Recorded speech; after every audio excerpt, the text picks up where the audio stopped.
ரத்தினவாணி சமுதாய வானொலி வழங்கும்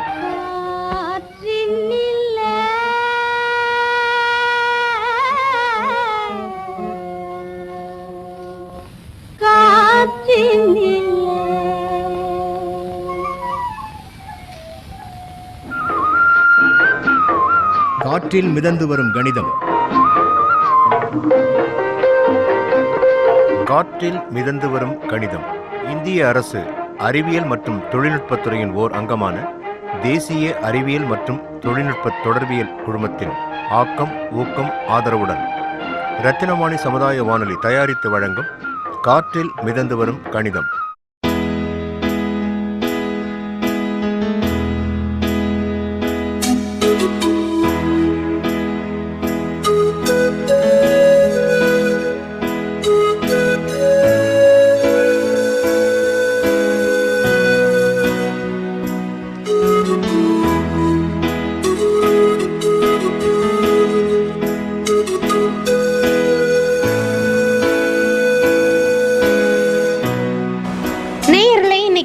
சிக்கோ பகுதியில் இருக்கிற மாருதி இன்ஜினியரிங் அந்த அப்படிங்கிற ஒரு ஒர்க் ஷாப்பில் மில்லிங் ஒர்க் பண்ணுற செல்வி அக்கா அப்படியே ரொம்ப ஒர்க் ஷாப் ரொம்ப அழகாக வச்சுருக்குறாங்க பக்திமயமாக. அந்த அக்காட்ட நம்ம பேசலாம். அவங்களோட குடும்பத்தை பற்றியும் அவங்களோட வாழ்க்கை முறையை பற்றியும் அவங்க வாழ்க்கையில் கணிதத்தோட பயன்பாட்டை பற்றி நம்ம இப்போ தெரிஞ்சுக்கலாம். வணக்கங்க்கா. வணக்கம். உங்கள் பேருங்கக்கா? பேர் செல்வி. செல்வி, எங்கேருந்து வரீங்க? இங்கே கணேசபுரத்தில். கணேசபுரம். வேலை இங்கே சிட்கோவில் செஞ்சு? சிட்கோ. சரி சரி. உங்களோட குடும்பத்தோட பின்னணி பற்றி சொல்லுங்களேன். உங்களோட வீட்டில் எத்தனை பேர்?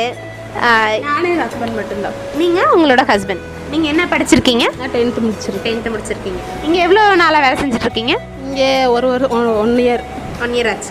சரி சரி. எது மாதிரி ஒர்க் உங்களுது? இந்த பிளைடு ஓட்டுறது தான். பிளைடு ஓட்டுறது. சரி சரி. இது எப்படி உங்களுக்கு மாதத்தோட உங்களோட சம்பளம்? 5000 ரூபாய். 5000 ரூபாய். பிஎஃப் இருக்கா உங்களுக்கு? இல்லை, பிஎஃப் இல்லை. சின்ன அளவான கம்பெனி அதனால இல்லை. அப்படிங்களா? நாங்கள் 3 லேடிஸ் தான். சரி. இப்போ 2 பேருக்கும் ஒருத்தவங்க லீவில் இருக்காங்க. அதனால பிஎஃப்லாம் பிடிக்கல. மாதம் 5000 ரூபாய் சம்பளம் வாங்குறீங்க. அழகாக குடும்பத்தை ரன் பண்ணிட்டு உங்களோட வீட்டுக்காரங்க? அவரும் லேத்து ஓட்டுறாரு. அவர் லேத்து ஓட்டுறாரு. எங்கீங்க? இங்கே எல்ஐசி காலனி. சரிங்க. 2 பேரும் ஒரே மாதிரி ஒர்க் செஞ்சுட்டு இருக்கீங்க. கணேசபுரத்தில் அவங்களோட குடும்பத்தை ரன் பண்ணிட்டு இருக்கீங்க. அழகாக அவங்களோட திருமண வாழ்க்கை நடத்திட்டு இருக்கீங்க. சரி நேயர்களே, இந்த அக்கா வீட்டில் குடும்பத்தோட செலவை அவங்க எப்படி பண்ணுறாங்க? வாங்குற 5000 ரூபாய் சம்பளத்தையும் அவங்களோட வீட்டுக்காரோட சம்பளத்தையும் வாங்கி அவங்க அவங்களோட குடும்பத்தை எப்படி வாழ்க்கை நடத்திட்டு இருக்காங்க? ரொம்பவே அழகாக நின்றுட்டு இருக்காங்க. அவங்ககிட்ட என்னென்ன பண்ணுறாங்க? மாதம் சம்பளம் வாங்கி அவங்க எப்படி சேவ் பண்ணுறாங்க? அவங்களோட எதிர்காலத்துக்கு அந்த சம்பளத்தை வச்சு என்னென்ன பண்ணிட்டு இருக்காங்க அப்படிங்கிறது கேட்கலாம். அக்கா, நீங்கள் உங்களோட வீட்டுக்காரரோட சம்பளம் எவ்வளோங்க? அவரோட சம்பளம் 10 ரூபா. உங்களோட சம்பளம் 5 ரூபா. ஸோ மாதம் 15 ரூபா வருது. சரிங்க. இதில் என்னென்ன செலவு வரும்? வீட்டு வாடகை, பால், அது மாதிரி என்னென்ன செலவு உங்களுக்கு வரும்? மெயினாக வீட்டு வாடகை, சிலிண்ட்ரு, அப்புறம் இந்த கரண்ட்டு பில்லு, தண்ணிக்கு தனியாக காசு கொடுத்துடணும், அப்புறம் கடை இந்த மளிகை பொருள் ஜாமான் வாங்குறது, அவ்வளோதான். மாதம் உங்களுக்கு பட்ஜெட் கரெக்டாக வந்துடுங்களா? 15000 பட்ஜெட் கரெக்டாக வந்துடுமா இல்லை எச்சா மாரி போங்களா? 5 ரூபா மிச்சம் ஆகும். 5 ரூபா மிச்சம் ஆகும். சரி. 2 பேர் இருக்கிறனால உங்களுக்கு குறைவான சம்பளம் போது அது அந்த 5 ரூபாய் சேமிச்சு வச்சுட்டு இருக்கீங்களா? சேமிச்சு வச்சுட்டு. சரிங்க. இதில் அக்கௌண்ட் யூஸ் பண்ணுறீங்களா? இல்லை எப்படி சீட்டு போட்டிருக்கீங்களா? இல்லை, சீட்டு போட்டிருக்கோம், அக்கௌண்ட்லேயும் போட்டுக்குவோம். சரி சரி. இது மாதிரி வீட்டோட கணக்குகளை யார் பார்த்துப்பா? 2 பேருமே சேர்ந்து பார்த்துக்குவோம். சரிங்க. உங்களோட குடும்பம் அந்த 10000 ரூபாய் சொன்னீங்க. அந்த கணக்கில் நீங்கள் எப்படி எப்போ உங்களுக்கு கணக்கு இடிச்சிருக்கா? உங்களோட சப்போஸ் என்ன பால் கொடுப்பீங்க, 1 லிட்டர் வாங்குவீங்க, ஒரு சப்போஸ் உரம்பரை வந்தாங்கன்னா 1.5 லிட்டர் சேர்ந்து வாங்குவீங்க. அந்த டைமில் கணக்கு எப்போ தவறி போயிருக்கா? இல்லை, அப்படியெல்லாம் போகல. சரிங்க. இப்போ மாதம் உங்களுக்கு என்னென்ன செலவுங்கள்னு சொல்கிறீங்களா? அது கணக்கு பட்ஜெட் போட்டுப்பாங்க. எப்போ பட்ஜெட் போடுவீங்களா நீங்கள்? மாதம் பட்ஜெட் போட்டு டைரியை வச்சுருக்கீங்க. வாங்குறதெல்லாம் செலவு வாங்குறது எல்லாம் அதில். அந்த எது மாதிரி சீட்டு போட்டிருக்கீங்க? சீட்டுனா இந்த குழுக்கள் சீட்டு தான். குழுக்கள் சீட்டு. மாதம் எவ்வளோ தொகை போட்டிருக்கீங்க? 2000 ரூபாய். மாதம் 2000 ரூபாய். அதுக்கான வட்டி தொகை வாங்கிட்டு இருக்கீங்களா? இல்லையா, அப்படியெல்லாம் இல்லை. சீட்டுக்கு வட்டி கிடையாது. 1 லட்ச ரூபாய் சீட்டு. மாதம் 2000 ரூபாய். மாதம் 2000 ரூபாய். அது எப்படி உங்களுக்கு 1 லட்ச ரூபாய் கைக்கு வரும்? எத்தனை மாதங்கள் போடணும்? அது மாதம் இல்லை, குழுக்கள் சீட்டு. யார் பேர் விழுகுதோ அந்த பேருக்காரங்களுக்கு 1 லட்ச ரூபாய் வசூல் வாங்கி கொடுத்துருவாங்க. சரி. நீங்கள் எத்தனை நாளைக்கு ஒரு டைம் அந்த சீட் போடுவீங்க? அது மாதம் 5ஆம் தேதி. எத்தனை மாதத்துக்கு போகணும்? காசு அணைக்க. எத்தனை மாதத்துக்கு போடணும்? அதையே அது இப்போ ஒரு 50 பேர் சேர்ந்துருக்குறாங்க. அது 1 வருஷத்துக்கோ 2 வருஷத்துக்கோ சொன்னாங்க. அது எப்படி நீங்கள் எப்படி கணக்கு 1 லட்ச ரூபாய்னா நீங்கள் மாதம் 2000 ரூபாய் சொன்னீங்க. ஸோ அது எப்படி தெரியல. ஸோ 50 மாதத்துக்கு நீங்கள் போடணும் அப்படி தானுங்க. ஸோ 1 லட்ச ரூபாய்னா அதில் பாதி 2000 போட்டோம்னா 50 மாதத்துக்கு போடணும். ஸோ வருஷத்துக்கு பார்த்தீங்கன்னா 24. ஸோ 2 வருஷத்துக்கு 48 மாதம். ஸோ 48 2.5 வருஷம் போடணும். 2.5 வருஷம் 2 மாதம் வந்து நீங்கள் போடணும். சரிங்க. அது போக அந்த 1 லட்ச ரூபாய் நீங்கள் ரவுண்டாக எடுக்காத விட்டிங்கன்னா கம்மியாக போட்டால் போதும் அப்படி தானுங்க. கம்மியாகவும் போட்டுக்கலாம். நம்மளால் முடிஞ்ச அளவுக்கு. இப்போ நம்மளால் 2000 கொடுக்க முடியாட்டினா இப்போ பார்ட்னராக நீங்கள் 1000 ரூபாய் நான் 1000 ரூபாய் போட்டு 1 லட்சம் விழுந்துச்சுன்னா உங்களுக்கு 50,000 எனக்கு 50,000 அப்படியே பிரிச்சுக்கலாம். சரிங்க. இப்போ ஊருக்கெல்லாம் போயிட்டோன்னா 10 நாள் 20 நாள் ஆயிரும். இப்போ வேலைக்கு வர முடியாதுங்களா, அப்போல்லாம் ரொம்ப கஷ்டமாக இருக்கும். இடிக்கும். அக்கா அதுதான்க்கா நான் அதை வந்து சொல்லித்தரக்க நான் பார்க்குறேன். சரிங்களா. ஏதாவது ஒரு விஷயம் வந்து உங்களுக்கு சொல்லித்தரணும் அப்படிங்கிறக்காக நான் வந்திருக்கேன். நான் வந்து கணக்கு டீச்சர். சரிங்களா. ஏதாவது ஒன்று வந்து நான் உங்களுக்கு சொல்லணும் அப்படிங்கிறக்காக நான் வந்திருக்கேன். ஸோ உங்களுக்கு எத்தனை லீவ் போடும்போது கணக்கு போட்டிருக்கீங்களா? 5000 ரூபா வாங்குறீங்க. எத்தனை நாளைக்கு வந்து 5000 ரூபாய்? மாதம் 30 நாட்களுக்கா இல்லை 26 நாட்களுக்கா? இல்லை மாதம் 30 நாள் தான். அப்புறம் எச்சா ஓவர் டைம்லாம் பார்த்தோன்னா எக்ஸ்ட்ரா சேர்ந்து கொடுப்பாங்க. சரிங்க. இப்போ வந்து லீவ் ஒரு நாளைக்கு உங்களோட சம்பளம் என்ன? ஒரு நாளைக்கு வந்து 170 ரூபா. ஸோ மாதத்துக்குங்க? மாதத்துக்கு எப்படி கணக்கு போடுவீங்க? அந்த 170 ரூபா மணிக்கு தான் போடுவோம். 5100 ரூபா வரும் உங்களுக்கு. அப்படி தாங்க 5100 ரூபா வரும். ஓகே. இப்போ வந்து எடுத்துக்காட்டுனா அவங்கள்ட்ட ஒரு சின்ன கேள்வி கேட்குறேன். கணக்கு பற்றி கேட்கறதுக்கு சின்ன சிம்பிளா இப்போ 1 லிட்டர் பாலோட விலை எவ்வளோங்க? 1 லிட்டர் பால் 40 ரூபா. இல்லை ஏதாவது ஒரு பால் ஆவின் பால் 40 ரூபா. இப்போ 1 லிட்டர் பால் 40 ரூபாய்னா 2 லிட்டர் பால் எவ்வளோங்க? 80 ரூபா. சரி. 3.5 லிட்டர் பால் 3.5 லிட்டர் பால் 3.5 லிட்டரு 80 100 ரூபா. 100 ரூபா. 1 லிட்டர் பால் விலை வந்து 1 லிட்டர் பால் 40 ரூபாய்ன்னு சொன்னீங்க. 80 ரூபா. இதுலேயே 3.5 லிட்டர் கேட்குறீங்களா? இதில் முன்னாங்க 12 120 160 340. அக்கா 1 லிட்டர் பாலோட விலை 40 ரூபாய்ன்னு சொன்னீங்க. ஸோ 1/2 லிட்டர் பாலோட விலை 20 ரூபாயா இருக்கும். ஸோ 40 கூட்டல் 40 கூட்டல் 40 340. ஸோ 3 நாங்க 12 120. ஸோ அது கூட ஒரு 1/2 லிட்டர் சேர்த்தணும். ஸோ 120 120 கூட்டல் 20 140. ஸோ 3.5 லிட்டர் பாலினோட விலை வந்து 140. ஸோ நமக்கு என்ன இது மாதிரி சிம்பிளாக கேட்டால் சொல்லிடுவோம். ஸோ இது மாதிரி 1/2 லிட்டர் 1/4 லிட்டர் கண்டினியூஸாக வரும்போது நமக்கு வந்து குழப்பம். இப்போ வந்து மாதத்து ஒவ்வொருத்தர் பார்த்தீங்க பால்காரங்கிட்ட கணக்கு வச்சுருப்பாங்க. மொத்தம் 40 லிட்ரு 42 லிட்ரு அப்படி தான் மொத்தமாக கொடுப்பாங்க கிராமங்கள்லாம். ஸோ நம்ம பாக்கெட்டில் வாங்கும்போது ஈஸியாக அந்த அன்னைக்கு கொடுத்துட்டு வாங்கிக்குவோம். ஸோ இது மாதிரி அண்ணாச்சி கடையில் இது மாதிரி கொடுக்கும்போது நமக்கு ஏதாவது ஒரு டைம் மிஸ் ஆகும். அவன் மொத்தமாக போட்டு அப்படி கணக்கு போட்டுருவான். இது மாதிரி மிஸ் ஆக சான்ஸ் இருக்குது. இப்போயே உங்களுக்கு குழப்பிச்சு பார்த்தீங்களா? 1 லிட்டருன்னு சொன்னீங்க, 2 ஈஸியாக சொன்னீங்க, 3 லிட்டருங்கும் போது உங்களுக்கு கஷ்டமாகுது. சரிங்க. வட்டி விகிதம் பற்றி தெரியுமா? வட்டி போடுறது உங்களுக்கு தெரியுமா? இல்லை தெரியாது. சரி. இன்னைக்கு அதை பற்றி சின்ன ஒரு சரி அந்த 100 ரூபாய்க்கு 1 ரூபா வட்டி 2 ரூபா வட்டின்னு சொல்லுவாங்களே, அதை பற்றி உங்களுக்கு தெரியுமா? அதை பற்றி தெரியாது. நான் வாங்கினது இல்லை. அப்படி இல்லைங்க. பேங்க்ல போறீங்க, நீங்க வட்டி வாங்க வேண்டாம். வட்டிங்கிறது எல்லா பக்கம் இருக்கு. நகை கடன் இருக்கு, உங்களுக்கு வந்து கவர்மெண்ட் லோன் கொடுக்கறது இருக்கு, நீங்க போய் பேங்க்ல லோன் போறது, இதுக்கு மேலே நிறைய ப்ராசஸ் இருக்கு. உங்களுக்கு வந்து இன்னைக்கு நான் வட்டி எப்படி போறேன்னு நான் சொல்லித்தரேன். சரிங்களா? செல்விக்காக்கு வட்டி எப்படி போறதுன்னு தெரியாம இருக்கு. ஸோ அந்த அக்காவுக்கு வட்டி எப்படி போறது, அதாவது 100 ரூபாய்க்கு சொல்லுவாங்க. உங்களுக்கு 100 ரூபாய்க்கு 2 ரூபா வட்டி அப்படின்லாம் சொல்லுவாங்களே. அப்படின்னு என்ன மீனிங்னா, இப்போ வந்து ஒரு எடுத்துக்காட்டுக்கு நீங்கள் பேங்க்ல வந்து ஒரு 25,000 வந்து நீங்கள் போடுறீங்க. சரிங்களா? எடுத்துக்காட்டு உங்களை அம்மா வந்து உங்களுக்கு போட்டு விடுறாங்க அக்கௌண்ட்டில். ஒரு 3 மாதம் வந்து இருக்குது. பேங்க்கில் பார்த்தீங்கன்னா வட்டி எப்படி போடுவாங்க இது வரைக்கும் உங்களுக்கு தெரிஞ்சிருக்கா? பேங்க்கில் எப்படி வட்டி போடுவாங்கன்னு இல்லை தெரியாது. அதாவது பார்த்தீங்கன்னா பேங்க்கில் 3 மாதத்துக்கு ஒரு டைம், 6 மாதத்துக்கு ஒரு டைமு, 12 மாதத்துக்கு ஒரு டைம், வருஷத்துக்கு ஒரு டைம், இது மாதிரி பிரித்து போடுவாங்க. எடுத்துக்காட்டுக்கு 25,000 வந்து உங்களோட அக்கௌண்ட்டில் இருக்குது. இதுக்கு என்ன சொல்கிறாங்க? ஏதாவது ஒரு பேங்க்கில் 2 ரூபா வட்டின்னு சொல்கிறாங்க. இதுக்கு என்ன மீனிங்னா, 2 ரூபா வட்டின்னு என்ன மீனிங்னா 100 ரூபாய்க்கு உங்களுக்கு 2 ரூபா வந்து அவங்க உங்களுக்கு தர்றாங்க அப்படின்னு அர்த்தம். ஸோ நம்ம எப்படி போடணும்னா, 25,000 உங்களோட அக்கௌண்ட்டு செலுத்திய தொகை, 2 ரூபா வந்து உங்களோட வட்டி, சதவிகிதம் போடுறதுக்கு வகுத்தல் 100ன்னு போட்டுக்கணும். ஸோ இந்த 0 அடிச்சு விட்டிங்கன்னா உங்களுக்கு 250 பெருக்கல் 2. ஸோ 500 ரூபா வந்து உங்களுக்கு வட்டியாக இருக்குது. ஸோ 3 மாதத்துக்கு உங்களுக்கு 25,000, அது கூட ஒரு 500 ரூபாய் சேர்த்து உங்களுக்கு 25,500 ரூபாயா வந்து உங்களோட அக்கௌண்ட்டில் ஆட் ஆகும். ஸோ வட்டி வந்து இப்படி தான் போடணும். வட்டி விகிதம் விகிதம் அப்படின்னா சதவிகிதம் 100 அப்படின்னு அர்த்தம். சரிங்களா? ஸோ வட்டி வந்து இப்படி தான் போடணும். ஸோ இன்றைக்கி வந்து இது எவ்வளோ யூஸ்ஃபுல்லாக இருந்துச்சு உங்களுக்கு? எனக்கு வந்து இது வரைக்கும் வட்டி கணக்கு பற்றி தெரியாது. இப்போ இவங்க சங்கீதா அவங்க மூலியமாக நான் வந்து வட்டி விதத்தை வந்து நான் தெரிஞ்சுக்கிட்டேன். ரொம்ப தேங்க்ஸ் அவங்களுக்கு. தினவாணிக்கு ரொம்ப நன்றி. ஓகேங்க்கா, ரொம்ப நன்றிங்க்கா. இன்றைக்கி அந்த செல்வி அக்காட்ட அவங்களோட குடும்பத்தை பற்றி தெரிஞ்சுக்கிட்டு அப்படியே அவங்ககிட்ட வட்டி விகிதம் பற்றி தெரிஞ்சுக்கிட்டோம். உங்களால் ஒரு 4 நேயர்கள் வந்து இந்த சின்ன கால்குலேஷன் தான், பட் அவங்களுக்கு அவங்களோட வாழ்க்கை முறையில் வட்டி விகிதம் போகிறத பற்றி உங்களால் 4 பேர் தெரிஞ்சுக்குவாங்க. ரொம்ப நன்றிங்க. உங்களோட ஒர்க் ஷெடியூலில் எங்களுக்காக ஒரு 5 நிமிஷம் ரொம்ப ஸ்பெண்ட் பண்ணியிருக்கீங்க. ரொம்ப நன்றி. ரொம்ப நன்றி உங்களுக்கு.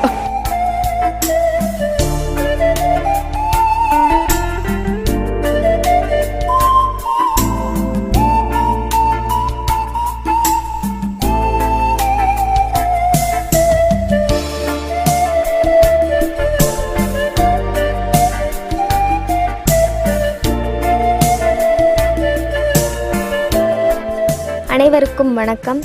இன்றைக்கி காற்றில் மிதந்து வரும் கணிதம் பகுதியில் சிட்கோ பகுதியில் வேலை செஞ்சுட்டு இருக்க ஒருத்தங்களை தான் வந்து நம்ம மீட் பண்ணோம். அவங்க யாருன்னு பார்த்தீங்கன்னா மாருதி இன்ஜினியரிங் ஒர்க்ஸ் அப்படின்னு சொல்லிட்டு சிட்கோ பகுதியில் ஒரு கம்பெனி இருக்குது. அந்த கம்பெனியில் வந்துட்டு ரொம்ப சின்சியராக அவங்களோட வேலையை செஞ்சிட்ருக்க செல்வி அப்படிங்கிறவங்கள தான் வந்து நம்ம மீட் பண்ணோம். அவங்க அங்கே என்ன வேலை செஞ்சிட்ருக்காங்கன்னு பார்த்தீங்கன்னா மில்லிங் ஒர்க்ஸ் வந்து செஞ்சிட்ருக்காங்க. அவங்க பார்த்தீங்கன்னா கணேசபுரம், அவங்களோட வீடு வந்து கணேசபுரத்தில் இருக்குது. அவங்க ஹஸ்பண்ட் 2 பேர் தான் வந்து இருக்காங்க. இவங்க வந்து பார்த்திங்கன்னா இந்த மாருதி இன்ஜினியரிங் ஒர்க் ஷாப்பில் 1 இயராக வந்துட்டு பிளைடு ஓட்டுறது அந்த வேலை தான் வந்து இவங்க செஞ்சிட்ருக்காங்க. இவங்க கம்பெனியில் பார்த்திங்கன்னா 3 கேர்ள்ஸ் தான் வந்திருக்காங்க. 3 பொண்ணுங்க தான் வந்திருக்காங்க. அதில் செல்வி அப்படிங்கிறவங்க இவங்களும் ஒருத்தவங்க. இவங்க வந்து இந்த கம்பெனியில் 1 இயராக வந்து ஒர்க் பண்ணிகிட்ருக்காங்க. அவங்க ஹஸ்பண்ட் பார்த்திங்கன்னா 10th வரைக்கும் படிச்சிருக்காரு. அவர் எங்கே ஒர்க் பண்ணுறாருன்னா அவரும் அதே சேம் எல்ஐசி சிட்கோ பக்கத்தில் இருக்க எல்ஐசி அப்படிங்கிற இடத்துல லேத் ஒர்க் ஷாப்பில் வந்து வேலை செஞ்சிட்ருக்காரு. இவர் பார்த்திங்கன்னா மாதத்துக்கு அவங்களோட ஹஸ்பண்ட் வந்து பார்த்திங்கன்னா மாதத்துக்கு வந்து ஒரு 10,000 ரூபாய் வந்து சேல்ரி வந்து வாங்குறாரு. இவங்க வந்து பார்த்திங்கன்னா ஒரு நாளைக்கு வந்து 170 ரூபா, பர் டேக்கு 170 ருபீஸ் வந்து வாங்குறாங்க. அப்போ ஒரு நாளைக்கு வந்து 170 ரூபா அப்படின்னா ஒரு மாதத்துக்கு வந்து எப்படி கால்குலேட் பண்ணணும் அப்படின்னு சொல்லி பார்த்தீங்கன்னா 170, அதாவது 170 ஒரு மாதத்துக்கு வந்து எவ்வளோ நாட்கள்? 30 நாட்கள். அப்போ 170 பெருக்கல் 30 அப்படின்னு சொல்லி போட்டோம்னா நமக்கு 5100 ரூபா வந்து வருதுங்க. அப்போ ஒரு நாளைக்கு 170 ரூபானா 30 நாளைக்கு ஒரு மாதத்துக்கு எவ்வளோ அப்படின்னா 5100 ரூபா வந்து நமக்கு கிடைக்குது. இப்போ இவங்க எவ்வளோ சம்பளம் வாங்குறாங்கன்னு பார்த்தீங்கன்னா ஒரு 5000 ரூபாய் அப்படின்னு சொல்லி நம்ம மொத்தமாக வச்சுக்கலாம். இந்த அக்கா வந்து 5000 ரூபாய் வாங்குறாங்க. அவங்க ஹஸ்பண்ட் வந்து லேத் ஒர்க் செஞ்சிட்ருக்காரு. அவரோட சேலரி வந்து பார்த்திங்கன்னா ஒரு 10,000 ரூபாய். இவங்க 5000 ரூபாய், அவர் வந்து ஒரு 10,000 ரூபாய். இவங்க ஃபேமிலியோட இன்கம் பார்த்திங்கன்னா இவங்க 2 பேர் தான் வந்து இருக்காங்க. இவங்க ஃபேமிலியோட இன்கம் வந்து அவர் ஒரு 10,000 ரூபாய், இவங்க ஒரு 5000 ரூபாய். 10,000 ரூபாய் கூட்டல் 5000 ரூபாய் எவ்வளோ ஆச்சு? 10,000 கூட்டல் 5000 15,000. அப்போ இவங்க ஃபேமிலியோட இன்கம் பார்த்திங்கன்னா ஒரு மாதத்துக்கு 15,000 ரூபாய் வந்து வருது. இதில் அவங்களோட வீட்டில் என்னென்ன செலவுகள் அப்படின்னு சொல்லி பார்த்தோம்னா வீட்டு வாடகை வீட்டில் தான் இருக்காங்க. வீட்டுக்கு வாடகை வந்து கொடுக்கணும். அதே சேம் டைம் பார்த்திங்கன்னா சிலிண்டர், மாதத்துக்கு ஒரு சிலிண்டர் வந்து இருக்க வேண்டியதாக இருக்கும். மாதம் இல்லைனா 2 மாதத்துக்கு ஒரு தடவை, ஏன்னா 2 பேர் தான் இருக்காங்க. அதனால் 2 மாதத்துக்கு ஒரு தடவை, 1 மாதத்துக்கு ஒரு தடவை சிலிண்டர் எடுக்க வேண்டியதாக இருக்கும். அது போக மளிகை ஜாமான்கள் வாங்கணும். அப்புறம் வந்து கரண்ட் பில்லு, தண்ணி காசு, இந்த மாதிரி எல்லா செலவுகள், நிறைய செலவுகள்லாம் இருக்குது. இவங்க பார்த்திங்கன்னா மாதம் வந்துட்டு ஒரு குலுக்கல் சீட்டு வந்து இந்த அக்கா வந்து போட்டிருக்காங்க. மாதம் எவ்வளோ கட்டணும் அப்படின்னு சொல்லி கேட்டப்போ இந்த அக்கா சொன்னாங்க, மாதம் வந்து நாங்கள் 2000 ரூபாய் கட்டணுங்க. நான் வந்து 1,00,000 ரூபாய் சீட்டு போட்டிருக்கேன். மாதம் வந்து ஒரு 2000 ரூபாய் நான் கட்டணும். மாதம் வந்து நான் 2000 ரூபாய் கட்டிகிட்டே இருப்பேன்.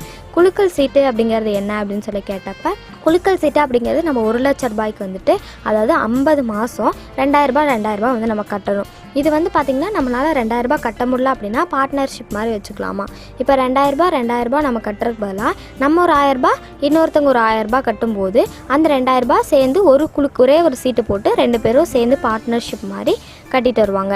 அப்போ அந்த 1,00,000 ரூபாய் வரும்போது அமௌண்ட் வந்து குலுக்கல்ல வந்து நம்ம பேருக்கு விழுந்துச்சுன்னா, இப்போ குலுக்கல் சீட்டு அப்படிங்கும்போது குலுக்கி போடும்போது யார் பேர் வருதோ அவங்களுக்கு 1,00,000 ரூபாய் கொடுத்துருவாங்க. அப்போ மாதம் நம்ம 2000 ரூபாய் கட்டிகிட்டே வரும்போது எல்லாருக்கும் கண்டிப்பாக குலுக்கல் சீட்டில் வந்துட்டு 1,00,000 ரூபாய் வந்து விழுந்துடும். அப்போ 50 மாதம் அப்படிங்கும்போது நம்ம கட்டிகிட்டே வரும்போது கடைசி அந்த 50 மாதம் கழித்து எப்பாவது இடையில நம்மளுக்கு 1,00,000 ரூபாய் சீட்டு விழுந்துச்சு அப்படின்னா அதை வந்து பாதியாக பிரிச்சுக்கலாம். ஏன்னா பார்ட்னர்ஷிப் போட்டு இவங்க 1000 ரூபாய் அவங்க 1000 ரூபாய் தானே கட்டியிருந்தாங்க. அப்போ அந்த 1,00,000 ரூபாயில் இவங்க 50,000 அவங்க 50,000 அப்படின்னு சொல்லி நம்ம பிரிச்சுக்கலாம். அந்த 1,00,000 ரூபாயை எப்படி 2ஆக பிரிக்கணும் அப்படின்னா 1,00,000 வகுத்தல் 2 தானே பிரிக்கணும். அப்போ 1,00,000 வகுத்தல் 2ன்னு நம்ம போட்டோம்னா நமக்கு எவ்வளோ வரும்னு பார்த்தீங்கன்னா 50,000 வந்து வரும். அப்போ அந்த 50,000 தான் வந்துட்டு 2 பேரும் பாதியாக இவங்க 50,000 வச்சுப்பாங்க, அவங்க 50,000 வந்து வச்சுப்பாங்க. இவங்க வாழ்க்கையில் சேவிங்ஸோட இம்பார்ட்டன்ட் என்ன அப்படிங்கிறது இவங்க ரொம்ப நல்லாவே தெரிஞ்சு வச்சுருக்காங்க. 2000 மாதம் வந்து சேமிக்கிறாங்க. இப்போ நான் என்ன சொல்கிறேன்னு பார்த்தீங்கன்னா, இப்போ நம்ம அக்கௌண்ட்டில் எடுத்துக்கிட்டோம்னா நிறைய அக்கௌண்ட் இருக்குது. SP account, RT account, deposit, இது மாதிரி நிறைய அக்கௌண்ட் வந்து இருக்குங்க.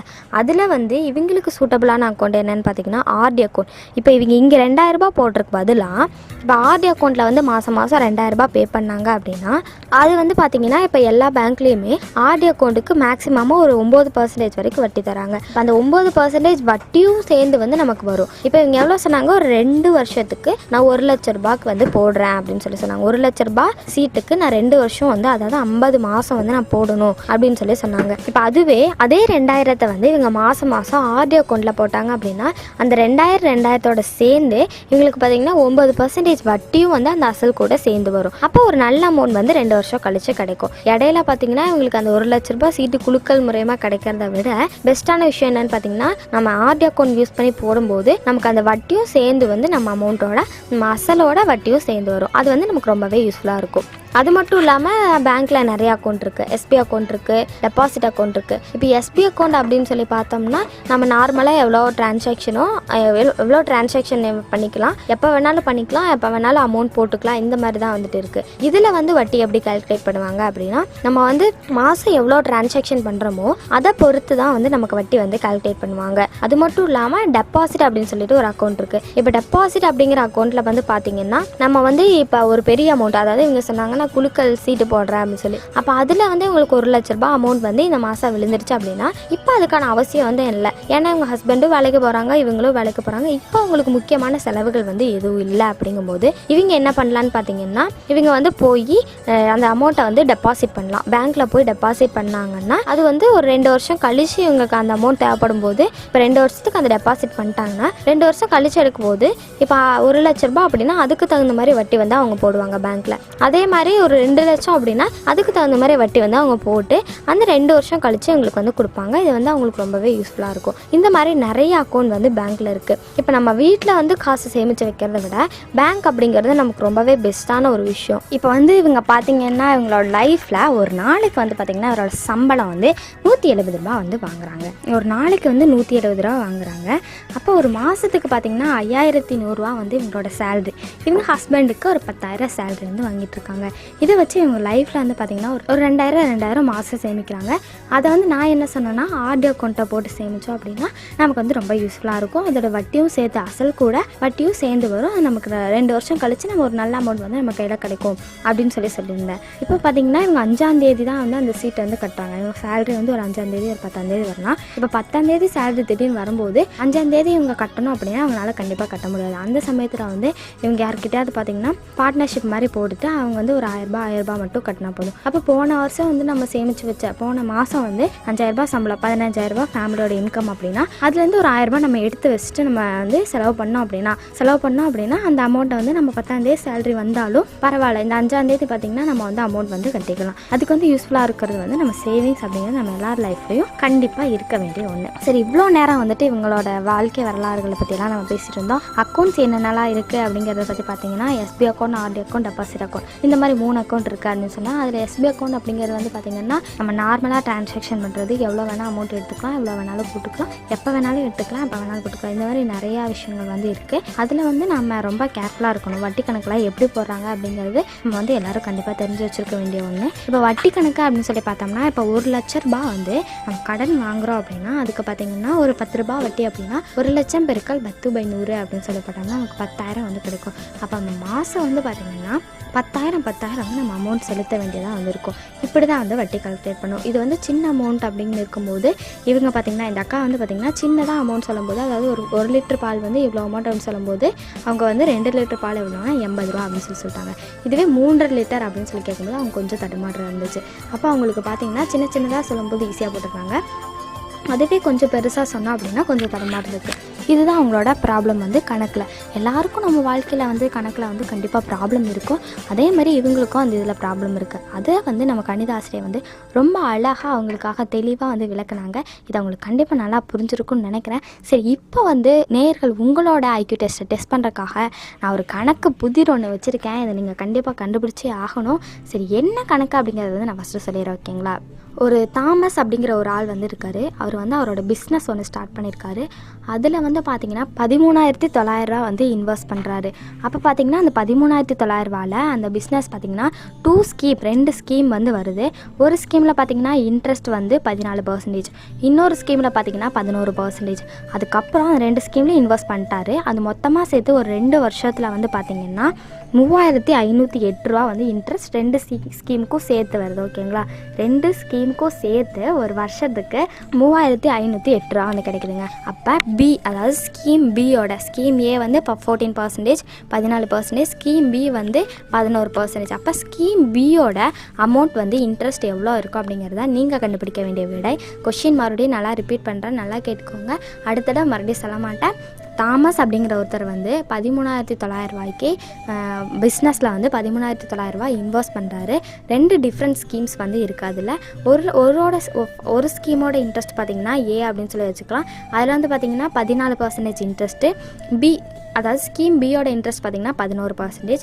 2 வருஷம் கழித்து அவருக்கு வர இன்ட்ரெஸ்ட் பார்த்திங்கன்னா 3,508 வந்து இன்ட்ரெஸ்ட் வருது. அப்படின்னா ஸ்கீம் பியோட இன்ட்ரெஸ்ட், ஸ்கீம் பிக்குன்னு தனியாக ஒரு இன்ட்ரெஸ்ட் வந்துருக்கும் இல்லைங்களா, அது 2 சேர்த்து தான் மொத்தமாக 3,508. அப்போ ஸ்கீம் பியோட இன்ட்ரெஸ்ட் வந்து எவ்வளோ இருக்கும் அப்படிங்கிறத நீங்கள் கண்டுபிடிக்க வேண்டிய விடை. இந்த ஆன்சரை சரியாக கண்டுபிடிச்சி வைங்க. இன்னும் கொஞ்ச நேரத்துலேயே வந்து இதுக்கான விடையை வந்து நான் கண்டிப்பாக சொல்கிறேன், இதுக்கான விளக்கத்தையும் வந்து நான் சொல்கிறேன்.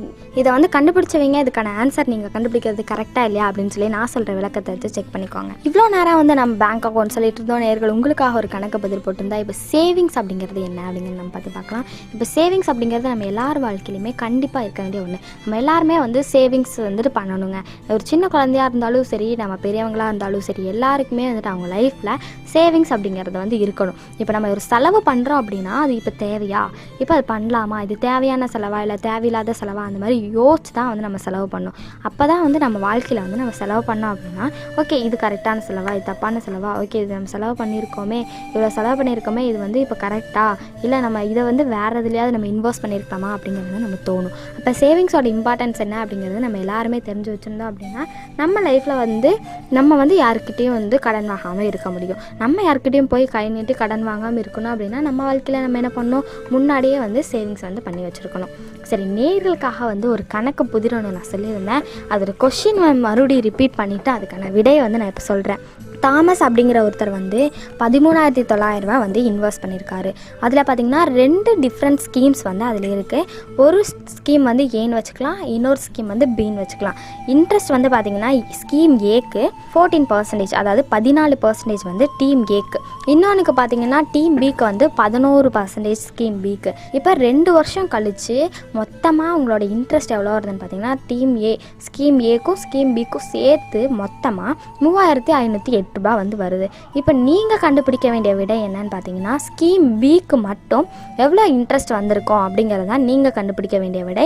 இதை சரியாக கண்டுபிடிச்சிருப்பீங்க அப்படின்னு நினைக்கிறேன். சரி, இதுக்கான ஆன்சரை வந்து நான் இப்போ உங்களுக்காக சொல்ல போகிறேன். என்ன ஆன்சர்னு பார்த்தீங்கன்னா ரொம்ப இன்ட்ரெஸ்ட்டாக கேட்டுட்ருக்கீங்கன்னு நினைக்கிறேன். சரி, இதோட ஆன்சரை வந்து நான் இப்போயே சொல்லிடுறேன். இதோட விடை என்னென்னா 7,500 தான் இதோட விடைங்க. 7,500 தான் வந்துட்டு ஸ்கீம் பியோட இன்ட்ரெஸ்ட் அப்படின்னு சொல்லி நம்ம சொல்லலாம். எப்படி அப்படிங்கிற விளக்கத்தை நான் இப்போ கொடுக்குறேன். சரிங்களா, ஸ்கீம் ஏவை வந்து எக்ஸ்ன்னு வச்சுக்கோங்க.